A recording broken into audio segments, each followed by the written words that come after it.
No spin, no bias, no censorship. I'm Dan Wootton. This is Outspoken Live episode number 279. And breaking today, the UK explodes as the migrant hotel uprising spreads across the country with more protests planned, including a day of action at every single accommodation next week. Yeah, no, they should.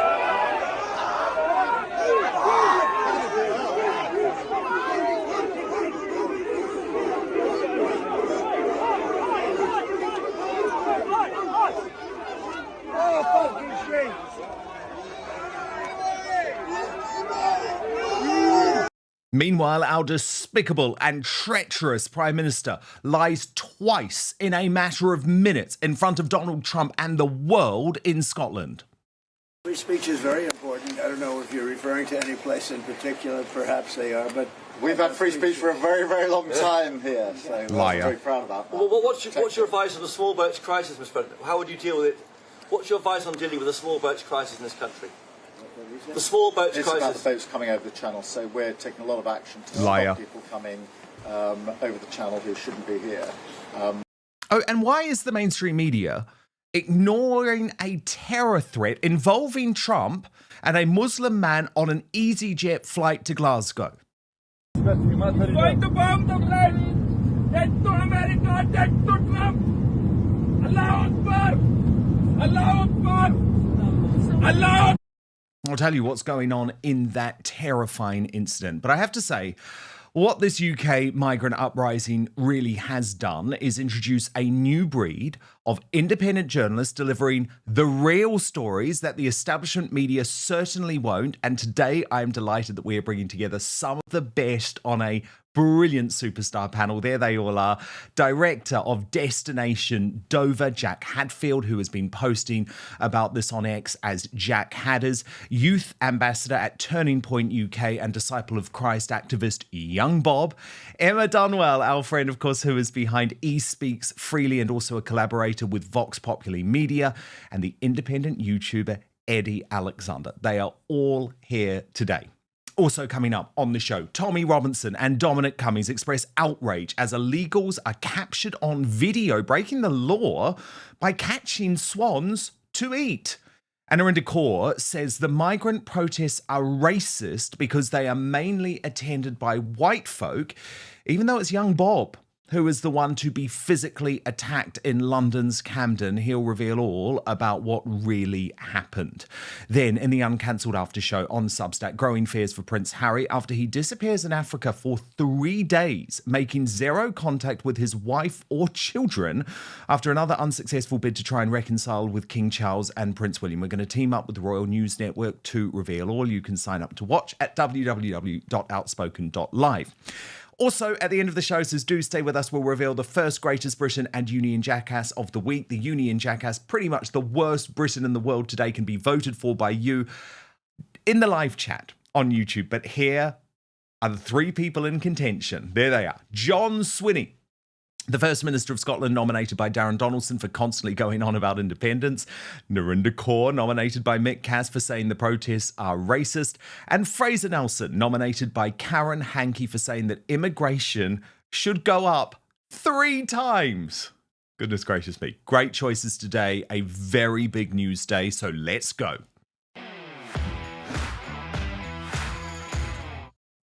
What's happening across Britain is now unprecedented. The government has lost control of the narrative. The MSM is not who we rely on to tell us the truth of these nationwide protests. The growing attempts at censorship, with squads monitoring protests on X about migrants and censoring posts using the Online Safety Act, are dystopian and authoritarian, but they will ultimately fail. Even the right-wing newspapers now can no longer try and bury the story or dismiss the patriots protesting outside migrant hotels, given they're mainly worried mums and dads sick of their daughters being sexually assaulted by illegals. Indeed, I will argue now that the people who continue to misrepresent, irresponsibly misrepresent, those of us who just want our borders protected, to take back our country with mass deportations. Those who continue to misrepresent us as in some way dangerous or far right or racist, they are the enemies of Britain. They are the ones who needed to be treated as such. Step forward, James O'Brien of the Labour Broadcasting Company, who had the temerity to suggest today that the protesting Brits pose more of a threat than the literal criminal illegal migrants inside the hotels. To be so completely at odds with normality that we don't currently have the tools to address it. What do you do to someone who insists that they are living in a state of mortal peril when all of the evidence is that the people they're lining up alongside outside a hotel pose a much greater harm to coin a phrase, to our women and children than the people in the hotel do? Mr. O'Brien, you disgusting hater of the English. Can I just show you the people inside your hotels? That from Eddie Alexander, who's on the panel today. This is who you're talking about. And what about the fact that court records show that, according to the Mail on Sunday, more than 90 criminal charges have been brought against 41 migrants living in just one taxpayer-funded hotel. That's the Thistle City Barbican in central London. And those offences include sexual assault, arson, theft, burglary, carrying knives, assault, and drug crimes. So you are lying. And that's why next Friday, the government's worst nightmare will come true with this National Day of Action. As Nick Buckley posted, it's spreading. The English are rising and trying to take their country back. It's going to be a long summer for the government, for they have no idea what to do or if this is going to escalate. And Douglas Carswell added correctly, Brits voted for less immigration 6 times in 20 years. Never happened. Direct action looks like the only option. Now, the past weekend, independent journalists were able to show the strength of feeling up and down the country, even if the MSM don't want to acknowledge what's really happening. Norwich, particularly interesting, actually, as sane lefty Paul Embry pointed out, as I know from personal experience, Norwich is generally one of the most chilled out, live and let live cities in Britain. Large numbers have turned out to protest this afternoon. The political establishment have just pushed people too far. Something has snapped. Now, independent journalist Jack Hadfield, who has done superb work, he's on our Superstar panel today, summed up the scene. 2 migrants who stayed in this hotel. One was done for raping a girl, one was done for grooming a boy. But as you can see, so many people have turned out. Just local people who are concerned about this. As you said, being with Dan Tespelul, who jailed for 8 years and 2 months in Norwich. That's what people here are out protesting against on the streets, making their voices heard. Just not far right, just local people. And so too did the very good independent Journo Jones. Look how fabulous this is. It's patriotic. This is loving our country, loving the people who fought for our country, not loving the people who are stealing from the Beaufort community. It's beautiful. Decorated the entire place. We've got British flag bits all over here. And bunting, that's what it's called. Bunting, we've got the Stop the Boats banner right there. Veterans are setting up camp, guys. Get this done everywhere in the country. Show them we're not happy about their presence. We're not happy that our young girls aren't safe. Show the government this. This is going to be a national protest from the country. I'm speaking to people from... And then look at what happened. As Queen Natalie pointed out, Antifa tried to provoke patriots in Norwich. It backfired. Go on, Norfolk Patriots. This is what went down. They should arrest them, please. Yeah, no, they should.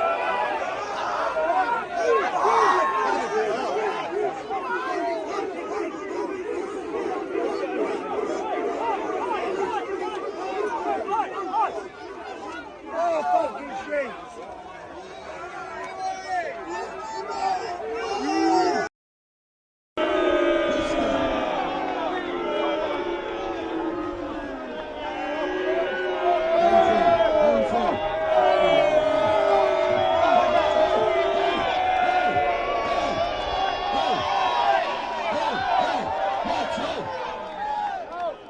lads, hey! Stop, lads, hey! Let them through. Let them through. Don't get yourself arrested! This is exactly what the media and the police want. It's not worth losing a patriot. Everyone let the police do their job. They're wankers, we know it. But we can't get arrested. What good are we if we're all banged up and banned from protests? It's not worth it. It's not worth it. All right, we're going to pack it up now, lads. Hey! And so who are these protesters in Norwich? Because James O'Brien wants you to believe that these protesters, remember, are more dangerous than the illegals inside the hotels that are conducting the sexual assaults. Well, I just want to show you this 27-year-old woman. What brought you out here today? I wanted to support my friends. I don't have my own children, but they've got children. It's more for anyone who I know who have their own children that are too scared to let them walk on their own. And I mean, some of them are too young to be doing it now, but we all know this is going to get worse in the future. Yeah. We all know this is just going to get worse. And I don't want them to have to feel the fear that even I feel as a 27-year-old woman. I don't want them to feel that. Of course. And can you tell? She is no danger. She is certainly not more dangerous than the people inside those hotels. And as I said, this uprising is spreading up and down the country. These were the scenes in Yorkshire. Big up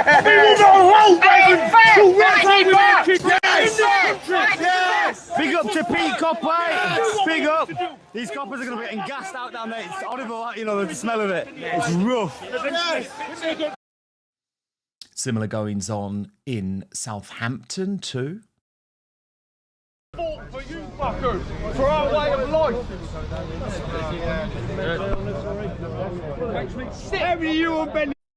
And while the MSM focused on the minority of anti-Trump weirdos, Nick Tanconi, the UKIP leader, led patriots on the streets of Glasgow this weekend too. Streets! Who streets? Who streets? Who streets? I'll tell you whose streets these are. These streets belong to us. They belong to the kids that play in them. They belong to our parents who raised us. They belong to our communities. They belong to our forefathers who spilled blood so that we may remain free. That's who these streets are. We just forgot who we were. And most of all, we forgot where we came from. But today, we're going to show Glasgow and Scotland what Christian courage looks like.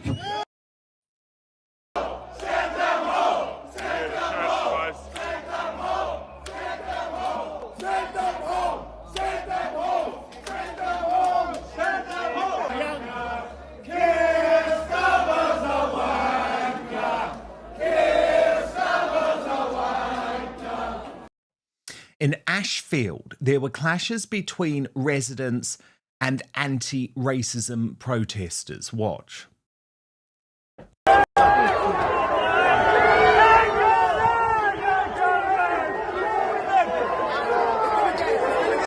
Now, local MP Lee Anderson, who is, of course, the chief whip of Reform UK, had faced criticism for not attending, but he did expose the fact that many of that Antifa mob were actually being shipped in from around the country. So this is what he revealed. He said, firstly, a huge thanks to all the Ashfield constituents who conducted themselves impeccably during Friday night's protest in Sutton. You were not racist or bigoted. You were simply decent people who believe in protecting their own community and especially our women and girls. Now, the reason I won't attend these protests is because of the following. Certain sections of the left-wing media and sadly some politicians would love nothing more than violence to erupt so they can then label myself and my constituents are far-right hooligans. This is an age-old tactic. If I'd announced I was attending, then far-left agitators like Antifa would have turned up wearing face coverings and they would, without doubt, started trouble. And in the other protesters that would have been shipped in from around the country to cause trouble, and you can see what they're up to. We cannot let these creatures win, so we must remain as calm as we possibly can. Yes, I know tensions are running high and people are rightly furious about what is happening to our communities, and we must take a stand. I will continue to represent you all in Parliament. And then he said, I've been sent 2 pictures, and I can show you these pictures now. I've been told one is from a protest in Epping, and the other from Ashfield.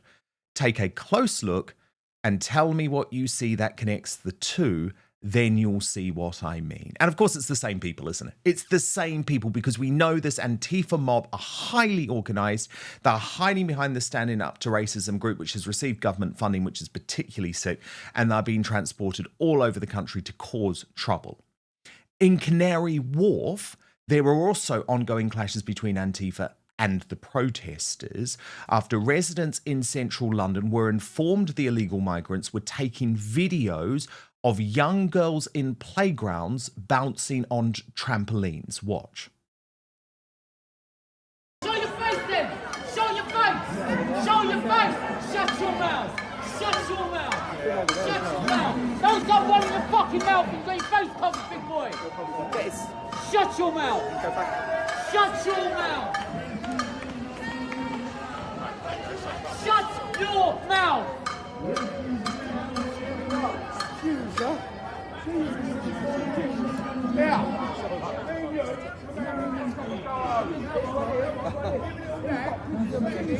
Take your face cover off! What? You're scared? What are you scared for?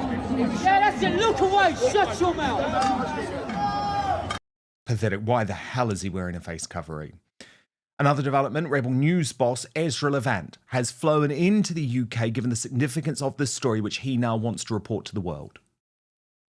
Hundreds, thousands of ordinary Brits are standing up and protesting outside refugee camps that have been set up in hotels in the UK. I mentioned Canary Wharf. That's a very fancy downtown area of London. A hotel called the Britannia Hotel rents out for about £400 a night. The government has taken over the whole 4-star hotel. It's going to turn it into a downtown refugee camp for military-age migrant men. That's outrageous by any measure, but what has sparked this latest raft of protests is alleged rapes being conducted by these migrants out of these hotels. So these are normal hotels, and then one day the government buys them all up. Hotels happy to make some easy cash, and then they fill them with these migrant men that come over in dinghies from Europe. They're not real migrants. They're overwhelmingly young men, and they come from sexually repressed cultures where they treat women atrociously. Places like the Middle East, Pakistan, Afghanistan. And the rape explosion in the UK is because of this, but no one dares say it because that's so politically incorrect. And what I call the ground zero of this new uprising, Epping in Essex continued to see local patriots caged because of the Antifa mob being shipped in.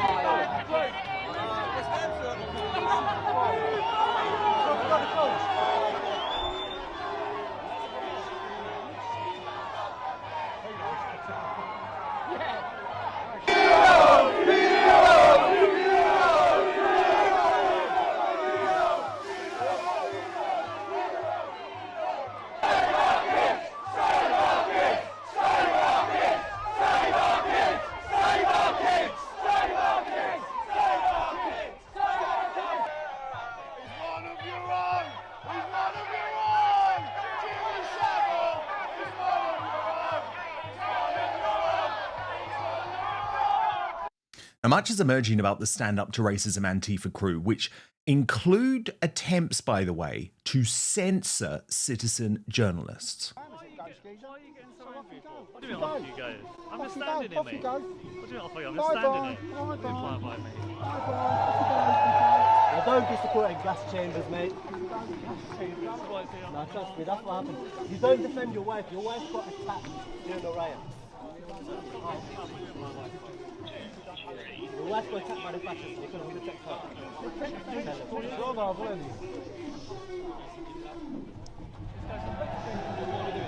What, we're just filming? No, he's doing. But what are you doing as well? Come on. I'm just filming. Yeah, I know, that's fine. Yeah.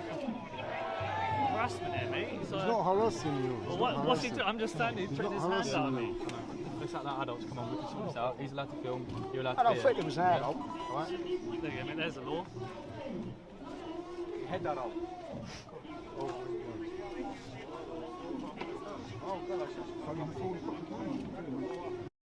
But that type of Antifa censorship, it's not working anymore. Listen to this from Jo White, the chairwoman of the Red Wall group of Labour backbenchers, who has said that the Prime Minister must act to shut asylum hotels, as they call them, I call them illegal hotels, a lot sooner than the end of the parliamentary term. However, that doesn't mean they're not going to try and stop you and me having these important conversations. As the Telegraph revealed yesterday, an elite team of police officers is to monitor social media for anti-migrant sentiment amid fears of summer riots.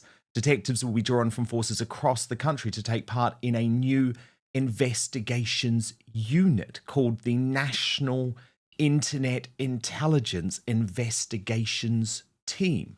Now, critics have quite rightly called the plan disturbing, because it absolutely is. Nigel Farage said this is the beginning of the state controlling free speech. It is sinister, dangerous, and must be fought. Reform UK will do just that. Ex-Prime Minister Liz Truss added, rather than dealing with the very serious state our country is in, which people are right to be worried about, the system is instead trying to monitor people talking about it. A disastrous approach. An American independent journalist sensation, Michael Schellenberger, said it's official. The UK is now officially a police state. It has become precisely what Orwell warned about. Criticise mass migration and you can expect the police to come to your homes. And judges will give you longer sentences for wrongthink than many violent crimes. That, of course, comes as the Online Safety Act turns the UK into a censorship state. As Inevitable West pointed out, Britain is now under dictatorship. This is insane. The Free Speech Union confirming that their fears appear to have been vindicated because some footage of protests taking place are now unavailable on X for some UK users. In a real-world example, the independent commentator James Harvey was arrested by police for words and is now banned from these protests. They've got my phone. If you tell us, it's going to be easier if you tell us anything that's digital that you've got access No, to, come on. rather than us seeing things that might belong to other people on a subscription. Everything in there belongs to me. Well, how do we know that though? Do you know what I mean? If you crack on with that, Well, yeah, but you've got my. don't be near the change you want to No, you can't take my name. No, you can't take my name. I've not committed an offence. Okay, we'll get the dogs moved and then we'll. Are you good for us to go? Yes. Yeah.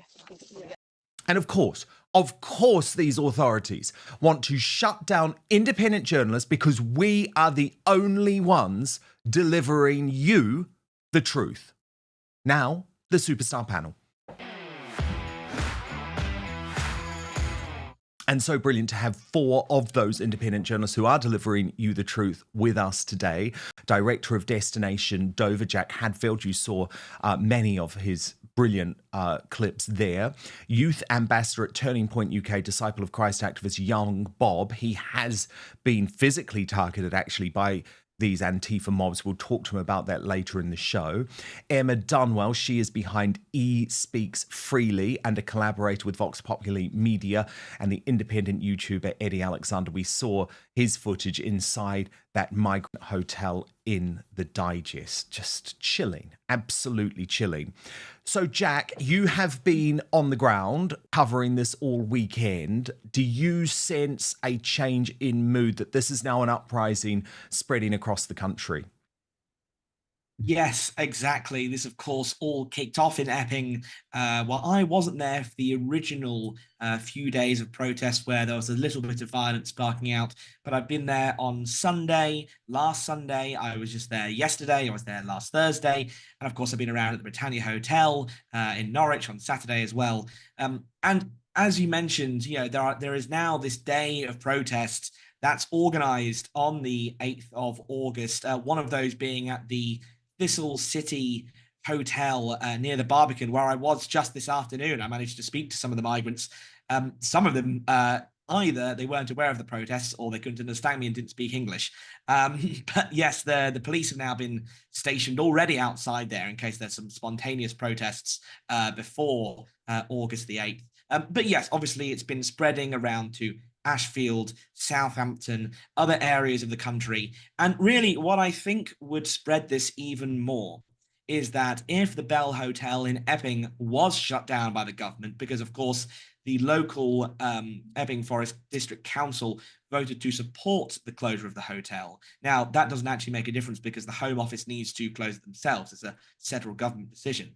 But if they did, and if then communities across the country saw that protest works, protest means you close down your local asylum hotel, they will be in every town, in every city where young girls have been raped and abused and murdered and robbed by migrants. This will continue to spread and people will not be happy until they're all closed down. Now, Emma, you were at ground zero of these protests, as I put it, in Epping when there was that so-called violence erupting, which I think we probably all agree was sparked by Antifa being escorted in by the police. But given you have been across these people, you've been talking to these people, you've been with these people. Now, I see these people as patriots, many females. What do you make of those shocking comments from James O'Brien, who says that the people protesting outside the hotels, so the patriots who you have been interviewing outside the hotels, are actually more of a danger to the United Kingdom than the criminals inside the hotels?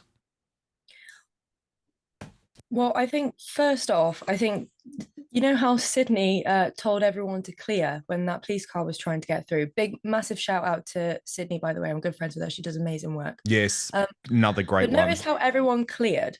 Right, if those people are so dangerous, right, let's compare it to if there was a asylum seeker attacking someone and someone said, oh, don't do that. Do you think that they're going to listen?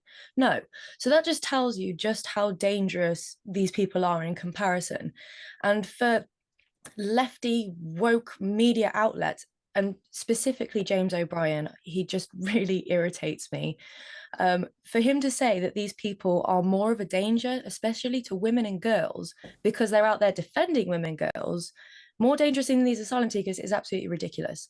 There are unnecessary pockets of violence within every group. You are just going to get that. That's a natural thing.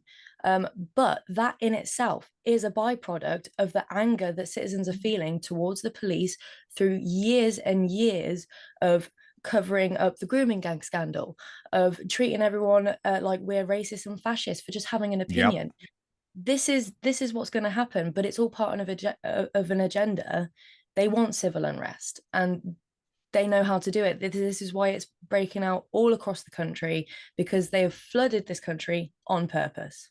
And Eddie, you were actually able to infiltrate one of these hotels.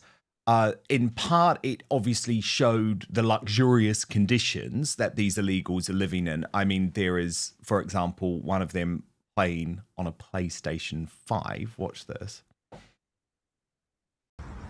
Look at that. PlayStation in a migrant hotel. They're playing PlayStation 5. Oh my God, this is insane. They've got a PS5 in a migrant hotel. Cheers, mate. Thank you. But perhaps what was more chilling, Eddie, was actually the shot of the illegal who was going like that to you, sort of in a throat-slitting type mode.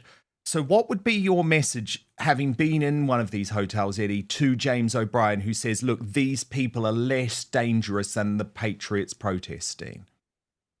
My message to that, Dan, thanks for having me on as well, would be just wait until I release the rest of the footage, unfortunately, Dan, because that's a 6-second clip of a 6-minute video.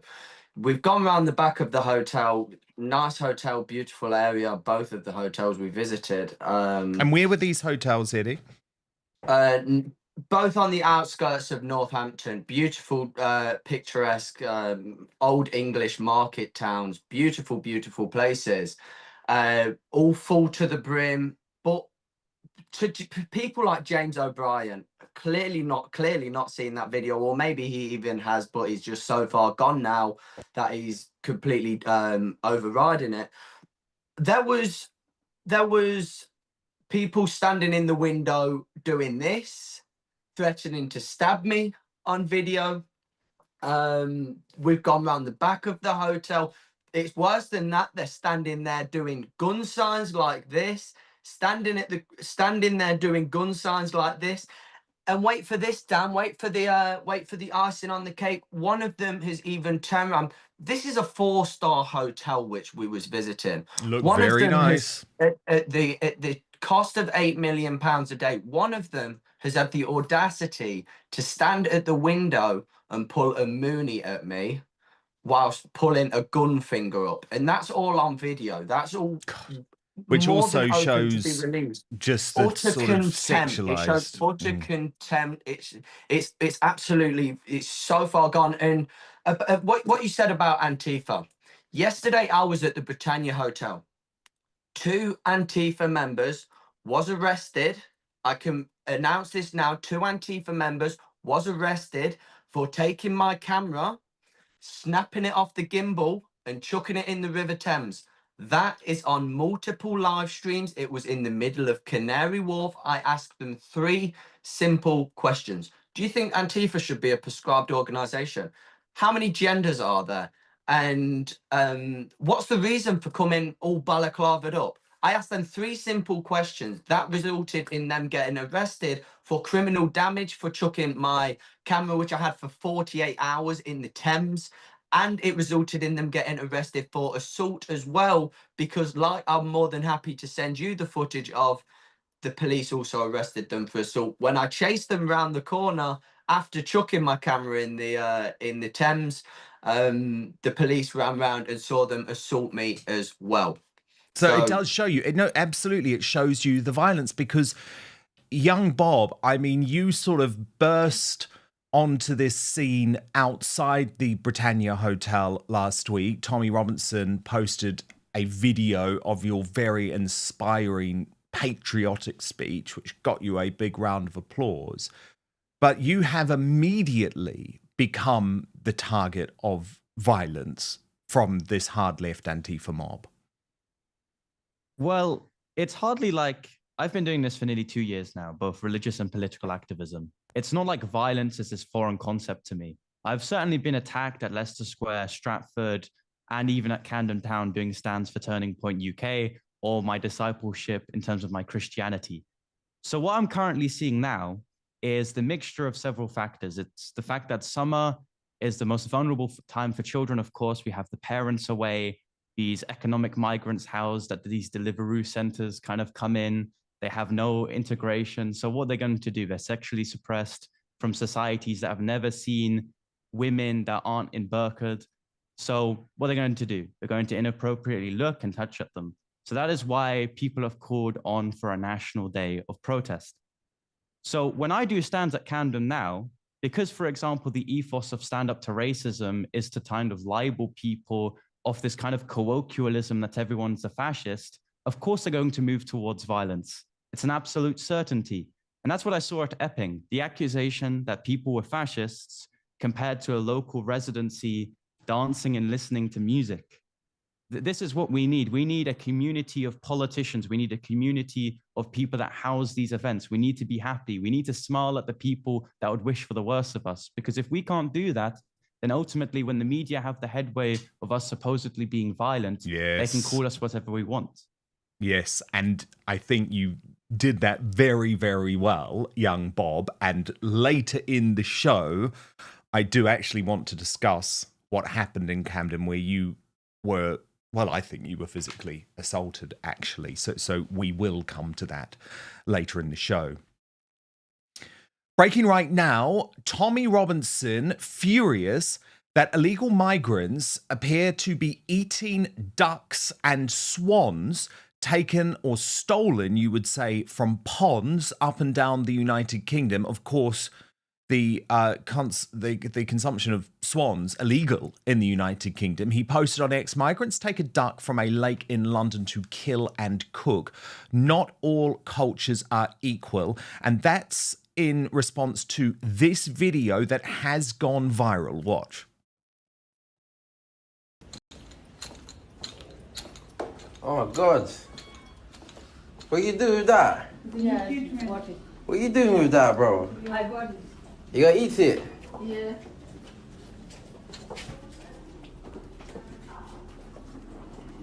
You catch it outside? Yeah, it's important now. Now it's important. Let me see. Let me see it. Is it alive or dead? Broken down. You gonna eat it? Eat here. Yeah? Eat here. You gonna eat it, yeah? No. Flipping hell. Why are you gonna eat it for? Nah, Let it go, man. It's cruel. Now, because this is one of these things that people on the left say, oh, it's just a conspiracy theory, just like they did with Donald Trump. But as Dominic Cummings, the former government advisor to Boris Johnson, posted, they're eating the ducks, they're eating the swans from the park, system working as intended, and UK aesthetics to the max. Howard Cox put it even more bluntly, saying what a bunch of lowlifes. All wild geese are protected, meaning it is an offence to kill or injure them except under specific licensed circumstances. These immigrants are worse than scum. And of course, this isn't the first time it's happened. The RSPCA are all over this. I'm going to get someone to check what bird this is. I think it might be a swan. I'm not sure. But do you know what a swan is, sir? You know the big white birds that you see on the park? Hershey heads to the kitchen to take a closer look at what's cooking. You see the bones in this bird? Because it's not a chicken, I'm a bit concerned. There's a law against people taking animals off. You told them that, yeah. And it's very serious. It's very serious if that happens. Concerned that what's in the pot is no chicken, Hershey heads to the back garden to look for evidence in the bins. I know, it's a bit disgusting, isn't it? And the contents of the bins is a little suspicious. You see, the problem is there's a hell of a lot of big white feathers in here. Yeah. I know, and problem is could be anything from goose to swan. For now, I'm going to go, but what I need you to make sure that you say to everybody here is that they're not allowed to take anything from the park. I'm not saying you did, I'm not saying you didn't. The eyewitness reports combined with the evidence are difficult for the family to explain, but the young man does his best. Do you know what I mean? I'm not lying. He's suggesting that they may have bought the birds and released them in the park for the children to chase, and that's what the witnesses saw. Oh, I mean, I'm sorry about that. It's revolting. I actually feel physically ill, and I'm sure you do too, but we've got to see what's going on. And this is why, as Toby Young points out, more than half of the public think Islam is incompatible with British values. 41% say Muslim immigrants have a negative impact on the UK. That is according to a new survey of over 2,000 adults. And there was more evidence of that over the weekend, with Nigel Farage saying our country and its values are being destroyed after this advertisement for a Sharia law administrator being paid £23,000 was advertised on a government website. Tommy Robinson viewed this as some type of vindication, saying, for nearly 17 years, I've been banging my head against a wall trying to awaken Britain to dangers we face. I finally see the public are awakening. To my superstar panel, young Bob, I know one of the reasons you've put yourself at quite a lot of personal risk is because you do speak up against these aspects of Islam culture. What did you make of these videos showing the consumption of ducks and swans and geese from Britain's lakes and well, ponds? Firstly, it's not something new. We've always seen this in local councils where you have people taking the fish, right? So not all cultures are made equally.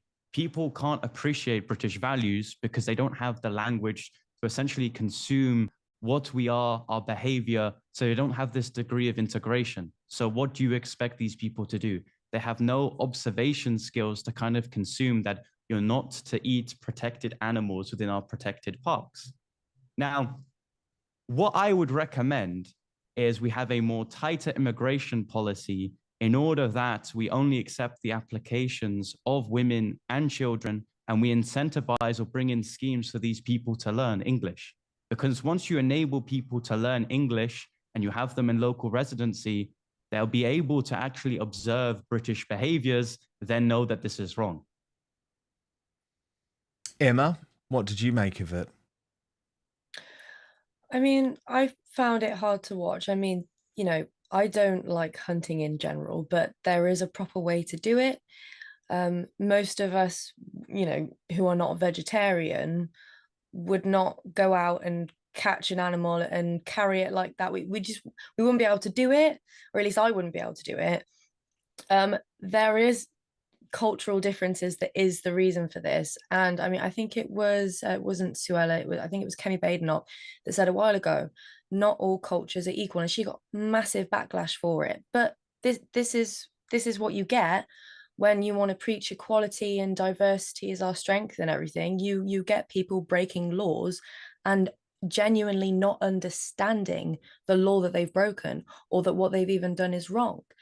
It's a clash of cultures, and the fact that we are now having to we're protecting our kids, we're protecting our land, and now we even have to go out and protect the geese and the swans in our wildlife. I mean, where is this going to end? This is a full-on invasion and a complete cultural shift, and we're not allowed to get angry about it. It's just completely unfair. And yeah, I just found that video really It is. hard It's to disturbing, but it's completely disturbing. But as Bob points out, this has been going on for a very, very long time. I guess, again, it is citizen journalism, independent journalism that has been able to bring this to the fore, because Eddie Alexander, for a long time, actually a bit like with the Sharia law advertisement, for a long time we've been told, oh no, it's a conspiracy theory. It's a myth if you say that illegals are taking swans from our parks and killing them for food, that you're a conspiracy theorist.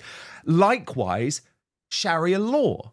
I mean, I have been saying for years that Sharia law is being practiced in large parts up and down the country. And it's like, then we actually get evidence on a government website that it is happening. Do you think Tommy Robinson is right to sort of feel this sense of vindication? And are people finally waking up to the threats now?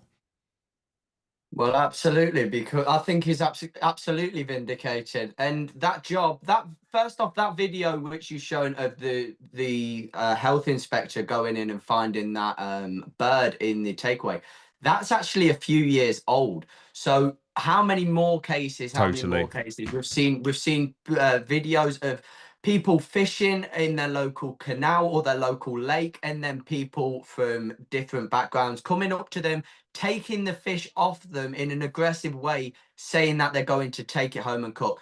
That video is truly horrifying. It's blatant animal cruelty. You cannot just go up to your local park and kill an animal and take it home to cook. That's not how we work. We are expected to live amongst these people on a daily basis. It can't go on. And the worst thing about this is, Dan, they've got no will. Our leaders have got no will to take action and to try and reverse these decisions. No, exactly. All they're doing is accelerating them and adding to our current problems already. But also, that's why they want censorship. That's why they want to cover up. That's why probably all four of you on this panel are now having your social media output analysed and watched by this secret elite squad of police who have been taken off day-to-day crime duties and put on patrolling the internet, which is truly sick. Jack, as someone who is at the forefront of this independent journalism revolution, how concerned are you about that? Because I guess the one thing when you're part of the mainstream media, which obviously I was for 20 years, there is a degree of protection, certainly from their lawyers. You're completely out on your own. You're now having to deal with the fact that there's this elite squad. There is also the Online Safety Act. Do you think they are trying to shut down independent voices like yours? Yes, I think they absolutely would be trying to, and I'm certain that I'm sure my posts have been monitored. It's interesting, I was, again, at Epping yesterday, and I was with the YouTuber Wesley, and we are in the preview image of a Channel 4 video about what happened, and at 2:35 in this video, where we're captured on the front, they start going on about the disinformation that was being spread by right-wing influencers after Southport that supposedly caused the riot. So I'm starting to think I've got a few eyes of Sauron on me after this, after having gone relatively viral within the last week. I do just want to jump in just on something on the whole swan eating discussion. Firstly, I think it's absolutely insane that that RSPCA officer let them go with basically just a stern talking to. You had eyewitnesses, you had something that wasn't a chicken in the pot, and then you had massive white feathers outside in the bin, and they said, oh no, we did interact with these animals, but we took them and kids to the park to play with them. Surely that should be a slam dunk, but the absolute minimal a fine, absolute minimum. I don't see how they could have gotten away with a verbal warning just for that. And I do think, as Dominic Cummings referenced in his tweet about this, it's obviously not just here, it's in the United States as well. It was the Haitian immigrants that Donald Trump said were eating the dogs and eating the cats. And just like here, they called that fake news. And it wasn't. It wasn't. Exactly. There were people on the streets of Springfield in Ohio who said, we've seen this ourselves. I think there's something in the culture. You can see this, for example, with the complete round of rubbish that are on the streets of, for example, India. There seems to be something in these cultures where people care about keeping their homes, where they live, they keep that neat and tidy. But there is no concept of the outdoor common space that we all share. There is no concept of wanting to look out for everywhere else, because everywhere else outside my home, I don't care about that. I can chuck rubbish wherever I want. And that seems to be a real cultural difference between them and us. It really does. It really does. And absolutely fine for them to do it in their culture, in their country, if they're comfortable with eating that food. Absolutely fine. But in the United Kingdom, this is illegal. That's just the reality. So you can't do it here. Breaking right now, an EasyJet flight from Luton to Glasgow under threat from a man yelling Allahu Akbar, death to America, death to Trump. One of the most terrifying things that can happen to you in life. Yet the mainstream media has decided this very clear terror threat, coinciding with the US president's visit to Glasgow, is not even worth covering. There is another MSM cover-up going on because none of the broadcasters have decided that this is a story that warrants significant headlines. The Daily Mail eventually did, reporting that this 41-year-old man was arrested after a disturbance on the 7 a.m. flight. This guy shouted, "Stop the plane, find the bomb on the plane, death to America, death to Trump." He was then heard shouting Allahu Akbar 3 times. That is, of course, a phrase which means God is the greatest in Arabic. Now, the passengers go on the Scots, totally heroic on this plane, absolutely heroic. Watch. Find the bomb, the plane. Death to America, death to Trump. Allahu Akbar. Allahu Akbar. Allahu Akbar. Allahu Akbar. Allahu Akbar. Oh my God. You got sit down. Don't move. Now, if you are on board that plane, you think that dude has a bomb. Okay, so congratulations to the hero passenger. He was from row 21. He tackled the man to the ground, held him on the floor. Another man then sat on top of him to restrain him. And then in a separate clip, people could be heard nervously asking, who is he with? Does he have a phone? And the cabin crew announced that the plane would be landing very shortly. He was also asked whether he had a bomb or if he had been drinking or taking drugs. People was quite confused. Why did you say you wanted to bomb this plane? A panicked woman said, check everywhere, not just his pockets, check his body. These passengers were incredible, by the way. They took his wallet. They managed to find his ID, but not surprisingly, a woman heard crying as she takes an emotional phone call with a loved one. Now, upon landing in Glasgow, police were caught on video arresting the man. The officer told him, "You're calm now. Are you going to be calm when I stand you up?" And a spokesperson for EasyJet later said flight EasyY609 from Luton to Glasgow this morning was met by police on arrival in Glasgow, where they boarded the aircraft and removed a passenger due to their behaviour on board. EasyJet's crew are trained to assess all situations and act quickly and appropriately to ensure that the safety of the flight and other customers not compromised at any time. The safety and well-being of our customers and crew is always EasyJet's highest priority. And a police Scotland spokesperson said, "We received a report of a man causing a disturbance on a flight arriving in Glasgow around 8:20 a.m. on Sunday. Officers boarded the plane on its arrival and a 41-year-old man was arrested and remains in custody. We are aware of videos circulating online and these are being obsessed by counter-terrorism officers." But I'm sorry, this is being treated as if it's just like a drunk passenger causing a bit of trouble. No. This was quite clearly a terror offence, in my view, whether he had a bomb or not. And of course, I have to be very careful given the judicial process. But Tommy Robinson posted on this, "I'm receiving reports that this one tried to bring down a flight from London to Glasgow this morning, screaming Allahu Akbar, saying he had a bomb and rambling on about Trump. Not seeing anything in the legacy media about this." And I have to say, turning to my superstar panel, Eddie Alexander, it shocks me that this is not the lead story everywhere. It must have been utterly terrifying for those people on board. The fact that it involves someone who is talking about Trump, the US president, elevates it to another level. And yet the media just seem to want to dismiss this as like a non-story, like, oh, some dude just got drunk. I'm sorry, it is so much more serious than that and such a bigger story than they are treating it. Absolutely. Well, you would have thought that the a threat to on a plane as well, heading to the location which he was at. I would have thought that the threat to kill the president of our greatest and most historic ally would have at least made some type of mainstream media. But the thing is about this, when he's released out of custody, whether he gets remanded is another story. But when he's out for 24 hours, 48 hours, if they keep him in for an extended period of time, you would have thought he would have been in being interrogated by MI5 or our intelligence service by now.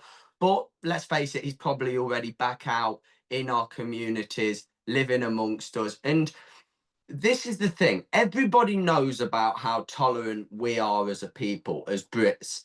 But from what I've seen around the protest, whether it was in Norwich the other day or whether it was in Canary Wharf yesterday, that tolerance is really, really running thin. We don't want people like this living amongst our community. We don't want people who are going to be threatening to assassinate in a terrorist attack whilst terrifying innocent women and children and fathers who was on board, whilst terrorizing them, whilst threatening to bring down the plane and then assassinate our greatest, most historic allies, head of state. 100%. All in the time. 100%.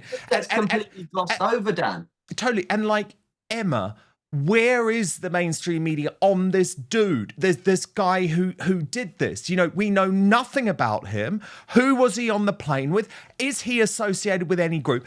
Imagine, Emma, if this had been someone considered to be on the right who had gone on a plane and made a political threat to bring it down. But what they do, and we see this all the time in incidents like this, because it was the same thing with the Ukrainian firebombers of Starmer's home, they just hide behind the contempt of court laws. They say nothing. They hope it's all going to fade away. There are so many unanswered questions in this particular case. Well, it's because it goes against their agenda. They want to tell us that diversity is our strength, that we have nothing to worry about, nothing to be angry about. And of course, their label of far-right racist doesn't work if we're actually all proven right. And I'm sure that this is not the only incident like this. I mean, just the same as the mainstream media didn't cover, that I saw, especially the BBC and The Guardian, didn't cover anything about the ducks and swans either. Nope. Because that, again, goes against the agenda. This is why it takes people like us, quite frankly, to tell it how it is. Well, I was also monitoring the mainstream media when it came to the Epping protests, right? And British Bashing Corporation, Woke ITV, they just didn't want to cover it at all, because what they do is they wait until there is an incident of violence, and at that point they feel they can talk about it because then it's the far-right thugs. But okay, Trump in Turnberry, so he arrives, there is huge security despite this threat on the EasyJet flight, and today he welcomes Slippery Starmer, our treacherous, lying Prime Minister, who in 2 minutes tells two massive lies, first about free speech, then about the total invasion of our country. Watch. Free speech is very important. I don't know if you're referring to any place in particular. Perhaps they are, but we've had free speech for a very, very long time here, so we're very proud about that. Well, what's your advice on the small boats crisis, Mr. President? How would you deal with it? What's your advice on dealing with the small boats crisis in this country? The small boats crisis. It's about the boats coming over the channel, so we're taking a lot of action to stop people coming over the channel who shouldn't be here, stopping them coming in the first place. Well, look, immigration is a big factor, and I think, frankly, if they're coming from other countries and you don't know who they are, and are they coming from prisons? We have them where they came in from prisons. We're moving them all out. We had a border last June, just recent, last month. We had 0 people come into the country, 0, other than come in through legal means. If you're stopping immigration and stopping the wrong people, I give my hats are off to you. You're doing not a good thing. You're doing a fantastic thing. So I know nothing about the boats, but if the boats are loaded up with bad people, and they usually are, because other countries don't send their best. They send people that they don't want. True. And they're not stupid people, and they send the people that they don't want. And I've heard that you've taken a much stronger stance on Yeah, we've done a lot of work stopping them coming. We just signed an agreement to return them, and we've returned 35,000, in fact, under the first year of this Labour government, of people who shouldn't be in this country. So we're very pleased that we're getting on with returning people who've got no right to be here. That's great. As somebody that loves this, I love this country. My mother was born in, as you know, my mother was born in Scotland, and it's an incredible place, a beautiful place. And if that be the case, I congratulate you. That's exactly, because Europe is a much different place than it was just 5 years ago, 10 years ago. And they've got to get their act together. If they don't, you're not going to have Europe anymore as you know it, and you can't do that. This is a magnificent part of the world, and you cannot ruin it. You cannot let people come in here illegally. And what happens is there'll be murderers, there'll be drug dealers, there'll be all sorts of things that other countries don't want. And they send them to you, and they send them to us, and you've got to stop them. And I hear that you've taken a very strong stand on immigration. And I mean, we have. So much to say. Firstly, Queen Victoria, she looks absolutely livid to be there, doesn't she? Like another hostage video. But what a bastard Starmer is, just being able to stand there absolutely lying. I mean, Jack, on the free speech issue, for example, I just want to show you what you've sent to us now. So I posted my digest, so what I said at the start of the show on X, and there you see the actual consequence of the lack of free speech because of the Online Safety Act. Due to local laws, we are temporarily restricting access to this content until X estimates your age. So, I mean, Jack, if we're just talking about free speech, total lie. He is completely lying, and he is prepared to constantly lie about the fact that we have free speech. Yes, exactly. And it really was astonishing. I just checked X to go and repost that, and I saw that it was blocked on your timeline. And I was like, wow, this is just incredible. It boggles the mind. You can obviously the Online Safety Act, which is the entire point of why this was being censored. It was censoring violence in Leeds the other night, other things going on at protests. But this, just censoring a digest, what on earth could you have said that would even be thought to be illegal, even under the Act? This is the problem. And what it will do is it will throttle that piece of content as well. I've just looked, it's not performing as well as my digest usually do, because it will be throttled as a result. And he then, and young Bob, given you are young, I'll get you to respond to this, but first just take a look at what he had to say about why this censorship is in place. So he was asked by Bev Turner of GB News about Truth Social, his own platform, being censored. Trump was. And then Starmer tried to say, well, this is all about protecting young people, protecting teenagers like you from what he described as suicide content. So watch this and I'll get you to respond off the back. I don't like it. Mr. President, you have a successful social media site. There are new powers here to censor your site, states mandated powers. To censor my site? To censor your site and Twitter Truth? and Facebook. Truth? I mean Truth. Is that okay? Well, I don't think he's going to censor my site because I say only good things. Will you please uncensor my site? Yeah, we're not censoring anyone.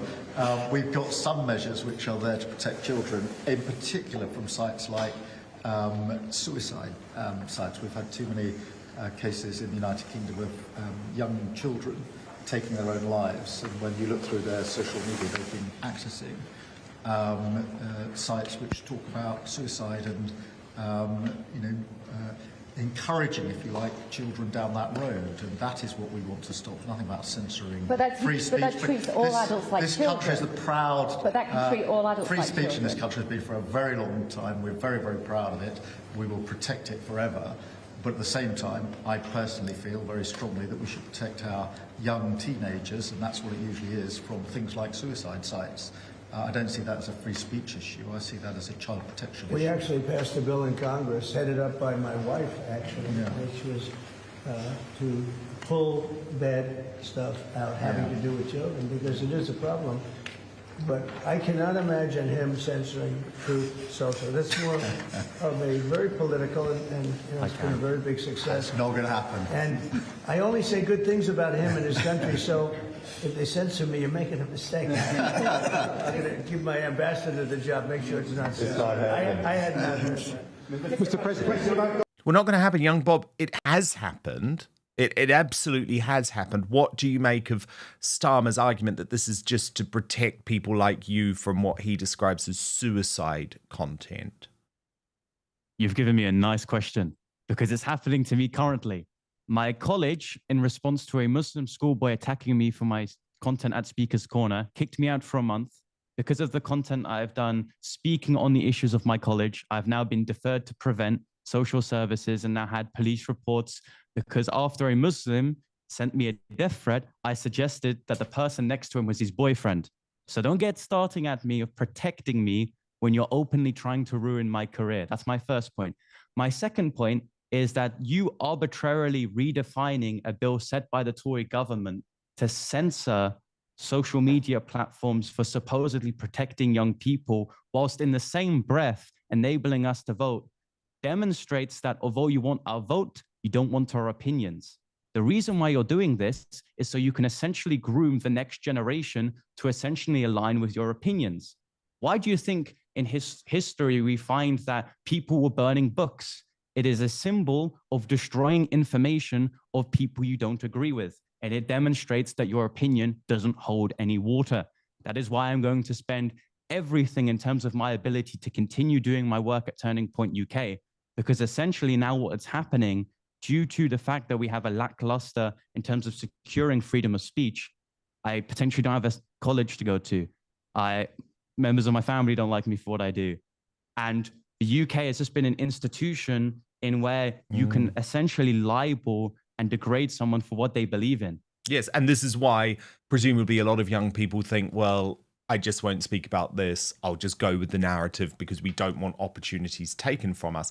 And certainly in the case, I mean, I'm talking about it because obviously it's just happened here, but it's happening to hundreds of people. But, you know, if you look at the example of this show right now, what that means is that our content today will not have the reach that it usually would have. I've just checked. It's way, way down. And that's exactly what this Online Safety Act was always designed for. And by the way, shame on the Tories that voted it through. But there was a real highlight in this Trump presser when, because he's been so nice to slippery Starmer. And I know lots of people are saying, no, this is what he does and he's just flattering him and he doesn't really feel it. But the one person that he could not hold back on, and good on Trump for doing so, is one of the worst Britons in history, actually, because he's the man who destroyed our greatest city, London. Sadiq Khan, the London mayor. Watch this. Go to London, or are you worried it's no longer welcome? About what? Will you visit London during the state visit? I will. I'm not a fan of your mayor. Why not? I think he's done a terrible job, the mayor of London. But the nasty person, I think he's done. I think he's a friend of mine, right? No, I think he's done a terrible job. But I would certainly visit London. Yeah. Oh, wasn't that good? Wasn't that good, Emma? That was the best thing I've seen all week. Did you see Starmer's face? He looked like he wanted the ground to swallow him whole. Yeah, he looked like he wanted to cry. He's pathetic. Oh, it was He's brilliant. my His face was friend. bright red.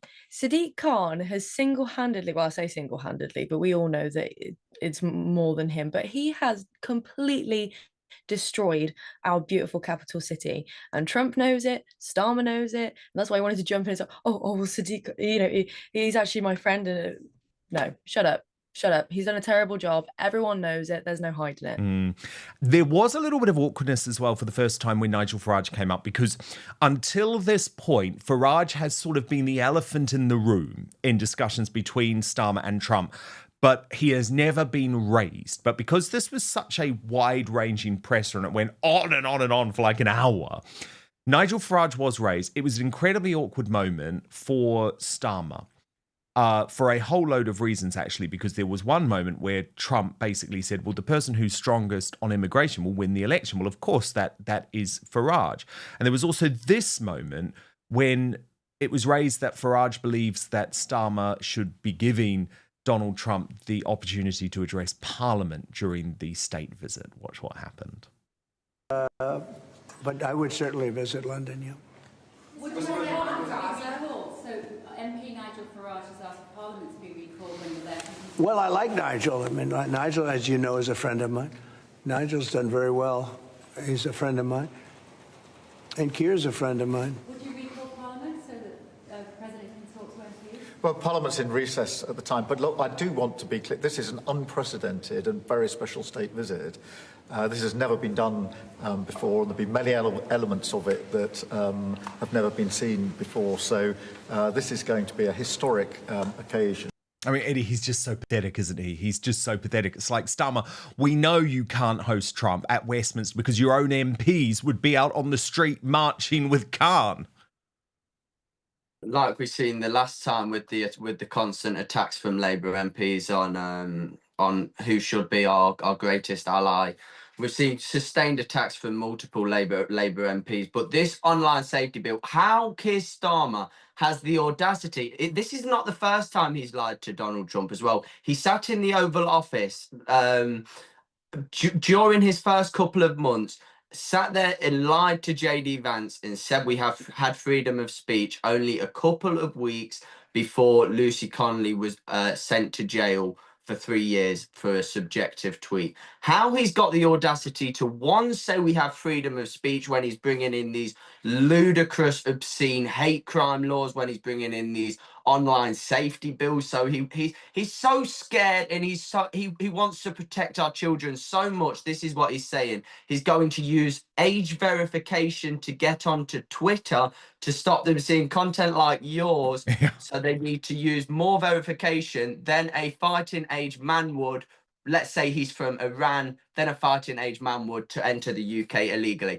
This law is so serious. It's not got a thing to do with protecting any single person at home. If they wanted to do that, they would close the borders tomorrow and the deportations would start. It's nothing to do with protecting you. It's all to do with censoring you. And just one more thing, very, very quickly. The importance of citizen journalism is that it was me and my friend Martin Gauci, good guy, who filmed Essex police cooperating and coordinating alongside far-left masked Antifa members that set that story that the mainstream media actually covered, which forced Essex police to come out and give a press conference, which even Nigel Farage called on the Essex chief of inspectorate to resign over. It was because we filmed that footage, just two normal citizen journalists filming that footage of them being marched down to the place where families, children, women was protesting, and then seeing them being marched back onto the buses, which there was even referred to as saying, yeah, even get them all on, even put them on the roof if I have to. And that is what it's about. It's about censorship. You guys were there. Thank goodness you guys were there. We used that footage on Outspoken the next day. Eventually, about 5 days later, Nigel Farage picked up on this and the Daily Telegraph ran it on its front page. But until that point, the Essex police had been denying that this happened. And because of your footage, we saw it with our own eyes. And that's why all of the work that all four of you are doing and other brilliant people who you mention is just totally invaluable, completely invaluable. And by the way, I should also say, do you know now that the government is even talking about banning VPNs, which is nuts. But a VPN, you know, I talk about it on the show, so important. And if you do want one because of what is going on, I really recommend Surfshark. You can go to surfshark.com/outspoken and you get extra 4 months as well. But honestly, it's such a public service announcement at the moment because you need a VPN. What's going on just proves you need a VPN. So that's my little public service announcement for the day. Breaking right now, Narinder Kaur, the hard left activist, has suggested that the protesters outside the migrant hotels are predominantly white and all racist. That comes as the young Christian activist, young Bob, is attacked by these hard left activists physically in Camden. We'll get his first reaction to what happened, but before that, here's Narinder's latest outrageous claim. Just a couple of questions regarding these protests up and down the country and outside asylum seeker hotels. From all the footage I'm seeing, I'm not seeing any. Well, I'm seeing majority, if not all, white people at these protests. Where are the brown and black families? Surely we're concerned too. I mean, I've got a daughter, a teenage daughter. I'm concerned. I'm not joining these protests. Why is that? Why is it all white people? And if you were legitimately, genuinely concerned, surely you would be protesting every single day because there's sex crimes, rape crimes, women getting killed by white men. In this country, it's an epidemic. And before you give me that, well, we can deal with our own, but not others. But you're not dealing with your own. There's an epidemic of violence against women from white men. You're not dealing with it. So is it fair for me to say this is all about racism? No, of course it's not fair. Because what we have seen over the past 2 weeks is actually attacks from the hard left, the Antifa mob, your mob, Narinder. Now, if you want to get into race, actually, I've seen all ethnicities on both sides of this. I've seen a lot of middle-class white people who have no idea about the real world with the Antifa hard left thugs. And I've seen a lot of good, for example, black and Asian people with the Patriots, especially in places like Epping. But I don't actually even like to break things down by race because I believe in a colorblind society, which according to someone like Narinder would make me racist. But what I do know for a fact, Narinder, is that it is your mob, the hard left Antifa mob, who are actually behind this violence. And I stand by that. You were behind this violence in Epping, and you have also been caught on camera behind violence against the young activist, young Bob. Now, young Bob, who is a Turning Point UK speaker, sort of burst out onto the scene last week after delivering this speech at Canary Wharf that was reposted by Tommy Robinson. Here's a reminder. British public aren't thick. We are aware that you're just trying to scatter these people into areas which you believe we don't care about. Canary Wharf is a very rich area. I would be very lucky to be housed in one of these hotels, but for whatever reason, they would favour the people who aren't integrated and who don't speak English. I don't know why. The Labour government, very interestingly, removing the whips of the people that don't like the austerity that they're bringing, want to be sly, want to go for voting blocks that would supposedly win them the next general election. Why do you think they're decreasing the voter age to 16 to 17-year-olds? It's because they are part of the liberal elites who, of course, aren't affected by these issues. Predominantly, young people are protected by issues of politics. That is why they want to decrease the voting age. But unfortunately, there are buggers like me, 17-year-olds, who are of the working class, who will see the problems. Yeah. Wow, 17. And we'll, of course, But he's been all over what's been going on across the United Kingdom, this uprising, including at the weekend back to ground zero in Epping, Essex. A local busted in stand up to racism lobbyists currently outside the Epping train station. We'll see how they'll go on throughout the day. It seems like they're having the regular police protection and agitation. But yeah, I mean, I already was here and one of them came up to me, but that's pretty fun. But what shocked and horrified me last week was what I believe to be an assault on young Bob when he was putting his message in Camden a hard left area of lawless London. Watch what went down. Of course. You change subjects. As a 17-year-old virgin, why do you feel entitled to have this conversation? Oh, bloody hell, what's he chatting with? Oh, he chatting with eggs. It is living, it's not a human life.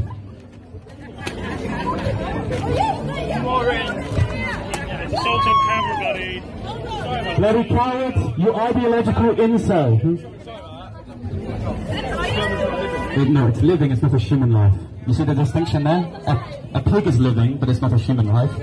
A sperm is not a human life, but it's living regardless. And young Bob is on our Superstar panel today alongside some other brilliant young independent journalists. But young Bob, that really upset me last week. It upset our viewers as well, because that was a physical attack on you simply because you were expressing your point of view. What happened in Camden? Oh, we'll just get you unmuted. Spot. Sorry, just say that again. Sorry, we just missed that. Yeah, sorry. Camden Town's a hotspot for anarcho-communism, right? It is essentially where the social rejects of London kind of come to. And this isn't a foreign concept to me. I've been doing this for nearly 2 years. I started my political activism when I was 15. And I always like to observe how two ideas that kind of opposed relate to one another. And ultimately, the one that's open to civil discourse is more likely the position to be true or more coherent. So I'm always going to have a big smile on my face. But what happened at Camden Town that day was when I had set up a stand to talk about transgenderism and several other different topics. And I had a speaker, I was doing some speeches, and it was like the Camden Town food harvest. I had a tangerine chucked at me, I had free eggs chucked at me, I had monster beers chucked at me, I had glass bottles, and all the police could do was send me a criminal reference number and kind of sit on it for the rest of the day. But it kind of demonstrates that, and again, I've been doing this for so long and so many times I've been attacked, that the left are ideological incels. They don't like free discussion. They're kind of miserable, and I'm going to keep on doing it. It's enthusiastically encouraged me to keep on doing it. And don't worry, I don't care about being hurt. But as long as people care and are concerned, and as long as I have the public on my side, I will continually open discourse towards discussions like these and have speeches and galvanize the young voter bloc to ultimately open up to the conservative front. Because what I want to see is a next generation of conservative gentlemen that actually concern itself for the family unit. Because what liberalism has done is distort the image of what British democracy is. It is not a system in where you can kind of attack people because you disagree with them, but it's a system where it is digressed, and the biggest form of diversity you can have is a diversity of opinion. Sadiq Khan has this idea that diversity is just aesthetical. It's just the color of your skin. But it is always the ideology and theology that kind of grounds the person. That type of diversity I absolutely love. And it's an absolute pleasure to be amongst people with different opinions around me, because then I can kind of progress my ideas by having it against someone who's against me.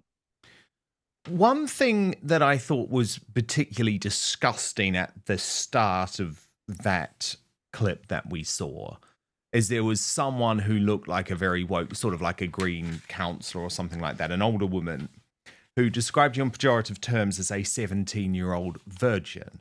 Now, obviously, I don't want to ask you anything about your personal life, but does that not say something about our culture, that that is viewed as something that is a put down, something that is something negative to throw at you? She thought she was in some way publicly humiliating you. Actually, we should be celebrating and hoping, shouldn't we, that we're a country of 17-year-old virgins, especially ones that are practicing Christians.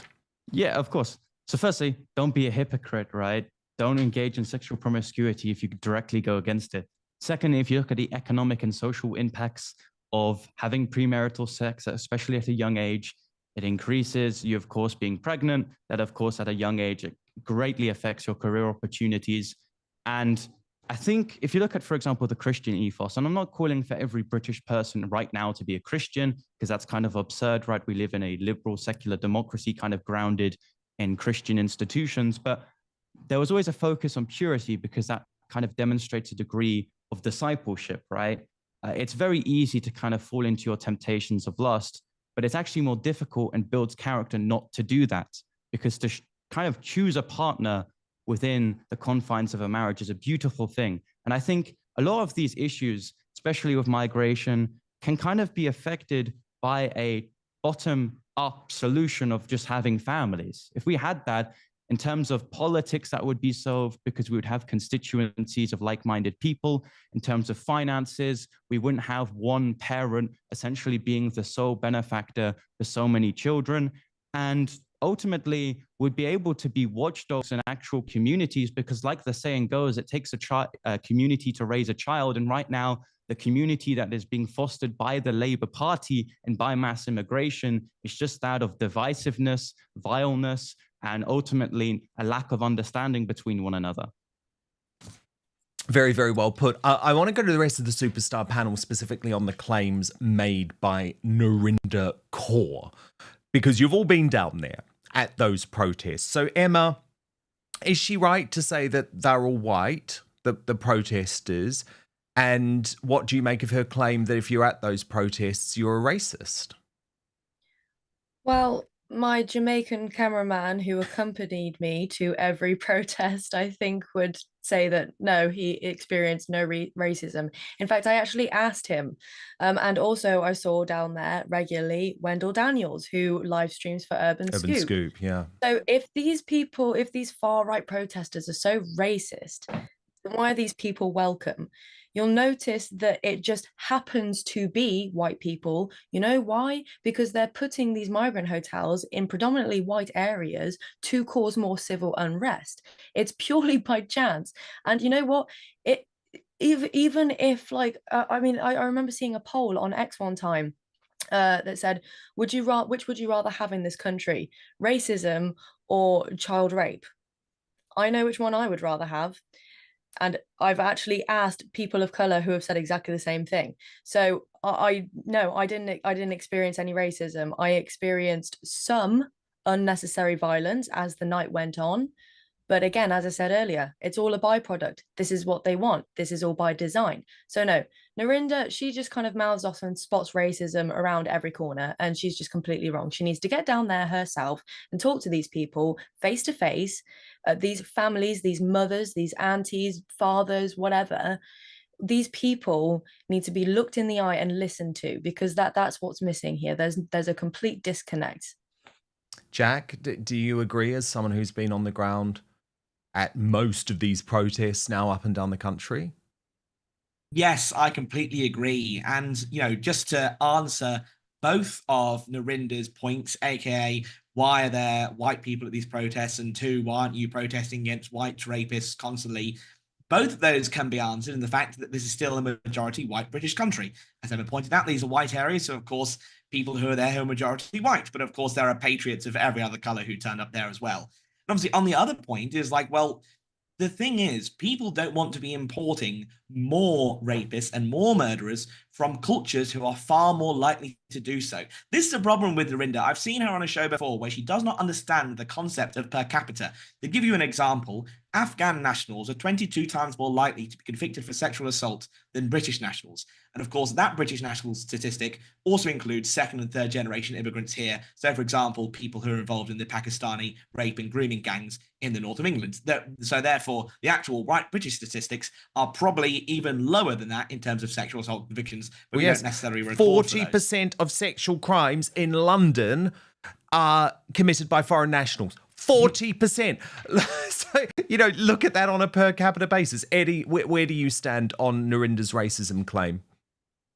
Well, I think Narinder could find racism in an empty room. And that video you've just shown of young Bob being violently assaulted by far left people for expressing his democratic right of freedom of speech in his own capital, that should just go to show to Narinder and to James O'Brien that it's not women who are outside of these hotels protesting about the fact that their streets are feeling unsafe, protesting about the fact. I spoke to a woman outside of Norwich Hotel. She said she was scared for the summer holidays coming up because she doesn't want to let her young child go out whilst there is 150 unknown men in a hotel around the corner from them. That is where we're at right now. We're not talking about far-right thugs, neo-Nazi skinheads. We're talking about concerned local members of the community. And what she said, the white comment, again, bringing it up, trying to make everything about race. In these communities, we're seeing local people not being bussed in like the highly coordinated far left are from right across from the country. We're seeing local people protesting about issues that are happening locally to them. So that they're protesting about issues that are happening to them. That's why, and that they feel so strongly about. That's why when we see protests in Leicester, in protests in London, we see protests about places like Iran, we see protests about Pakistan and India, and we see protests about Palestine, because that's what they feel so strongly about. But what I've been seeing is a whole array of young people there as well. That's going to be another major turning point as well. I call this the golden generation. I don't call it the woke generation. With the amount of young lads from all different backgrounds I've been seeing at these protests, it's not cool to be woke. Nobody likes woke anymore. Yes. It's Well, not look, the in thing to do. You guys all give me hope because you're doing absolutely incredible work, which I have really relied on over the past 2 weeks. So thank you. Being on the ground is so important. And so I'll just let everyone know where they can follow you, get your work. So Jack Hadfield, obviously director of Destination Dover, that's his film, but he is at Jack Hadders on X. Young Bob is at Young Bob TP UK, that's for Turning Point UK.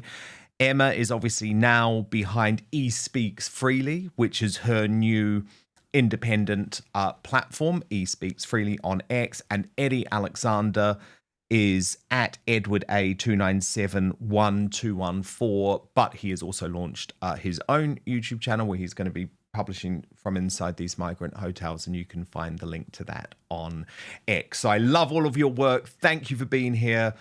Absolutely the future of independent journalism in this country, and I think it's so important. So I hope you come back to Outspoken very, very soon, but keep up the great work. And of course, Narinder Kaur is nominated for today's Greatest Britain in Uni and Jackass. Has she won? I will tell you in just one moment, but first to your comments. Thank you, by the way, for your super chats. Alex Marman, who wrote, congratulations to the Lionesses for winning the Euros again. Refreshing to hear Chloe Kelly saying how proud she was to be English on live TV. Just a shame they now have to go to Downing Street today. I guess the one positive for them is they don't have to see Slippery Star because he's with Trump, but apparently I think they'll see Angela Rayner. Nina Vanavar, who also gave us a super chat today. Thank you so much. And she says, for a 68-year-old lady, I'm not far right, just right. See how Starmer lied to Mr. Trump. I saw red. Thank you to Christy for your lovely super chat. So appreciate that. Other comments coming in. Kim Balcher says, go get him. Love to see regular good British people taking your country back. Love it. Watching with glee from America. Thank you so much. God, we need your help at the moment. Chichawa Mox says, Starmer may lie to President Trump, but don't underestimate President Trump. I know a lot of people are saying that to me today.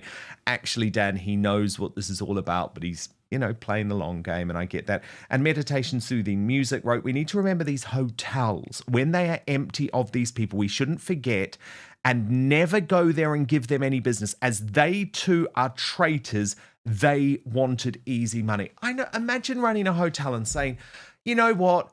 I'm just going to give up on this. I'm going to give up on running my hotel. I'm going to let the hotel be destroyed, run into the ground. I'm going to sack all of my stuff, and we're just going to do it to get the easy government money. I couldn't agree more. I think it's utterly shameful. Okay, time to reveal today's Greatest Britain and Uni and Jackass. A reminder, your Jackass nominees: John Swinney, put forward by Darren Donaldson for constantly going on about independence; Narinder Kaur, nominated by Mick Cass for saying the protests are racist; and Fraser Nelson, nominated by Karen Hankey for saying immigration should go up 3 times.